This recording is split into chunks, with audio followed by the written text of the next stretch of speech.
రామేశ్వరం వెళ్తున్నారా? అయితే ఖచ్చితంగా ఈ మిస్టరీ బావుల గురించి తెలుసుకోవాల్సిందే. రామేశ్వరం వెళ్తున్నారా? అయితే అక్కడి మిస్టరీ బావుల గురించి తెలుసా? మీకు ఆ బావుల నీళ్లతో స్నానం చేస్తే వచ్చే లాభాలు గురించి తెలుసా? మీకు ఇంతకీ అక్కడ ఎన్ని బావులున్నాయి, ఏ బావిలో స్నానం చేస్తే ఎంతటి పుణ్యం వస్తుందో లాంటి ఆసక్తికరమైన విషయాలను ఈ కథనంలో తెలుసుకుందాం. మన దేశంలో మిస్టరీ ఆలయాలకు కొదువలేదు. కన్యాకుమారి నుంచి కాశ్మీర్ దాకా లక్షల సంఖ్యలో ఆలయాలున్నాయి. ఒక్కో ఆలయానికి ఒక్కో చరిత్ర ఉంటుంది. ఒక్కో ఆలయానికి ఒక్కో మిస్టరీ ఉంటుంది. అయితే తమిళనాడులోని రామేశ్వరంలోనూ ఆసక్తికరమైన 22 మిస్టరీ బావులున్నాయి. ఆ 22 బావుల గురించి చాలా కొద్దిమందికే తెలుసు. అది కొద్దిగా మాత్రమే తెలుసు. కాని అయితే ఆ బావులలో స్నానం చేస్తే కలిగే లాభాల గురించి చాలామందికి తెలీదు. అందుకే ఆ బావుల్లో స్నానం చేస్తే కలిగే లాభాల గురించి ఇప్పుడు తెలుసుకుందాం. మహాలక్ష్మీ తీర్థం. ఈ తీర్థంలో ఉన్న నీటితో ఆలయానికి వెళ్లిన భక్తులు స్నానం చేస్తే వారికి ధనసంపాదన పెరుగుతుందట, మనసు శుద్ధవుతుందట, అలాగే దారిద్ర్యం తొలగిపోతుందట. సావిత్రీ తీర్థం. ఈ బావినీటితో స్నానం చేస్తే వాక్పటిమ, మానసిక శక్తి, ప్రవచనం, గానం, అధ్యయనంలో పురోగతిలాంటి లాభాలు కలుగుతాయట. గాయత్రీ తీర్థం. ఈ తీర్థం నీటితో స్నానం చేస్తే అప్పటివరకు చేసిన పాపాలన్నీ నశించిపోతాయట, జపసిద్ధి, మానసిక ప్రశాంతత కలుగుతాయట.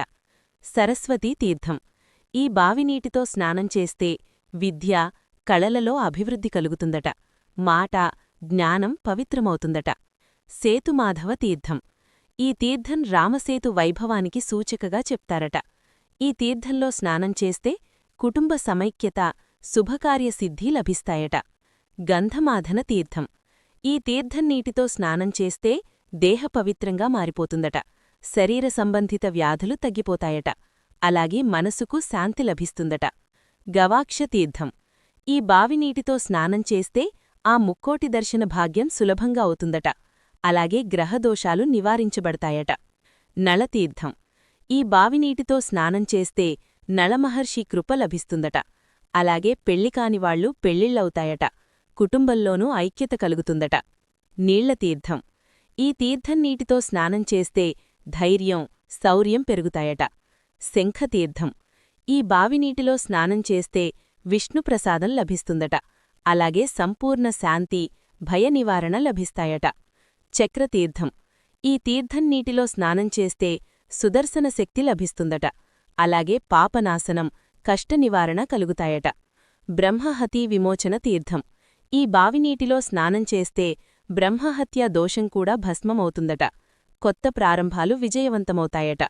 శివతీర్థం. ఈ తీర్థం నీటితో స్నానం చేస్తే రోగాలు తగ్గిపోతాయట, అపశకునాలు తొలగిపోతాయట, అలాగే పరమశివుడి అనుగ్రహం లభిస్తుందట. సూర్యతీర్థం. ఈ బావిలో స్నానం చేస్తే ఎంతో పుణ్యఫలం లభిస్తుందట, అలాగే ఆరోగ్యం, శరీర కాంతి పరుగుతాయట. చంద్రతీర్థం. ఈ బావినీటితో స్నానం చేస్తే మానసిక శాంతి లభిస్తుందట, మనసు నిలకడలేకపోవడం, కోపం ఎక్కువగా వస్తుండటంలాంటివి నివారణ అవుతాయట.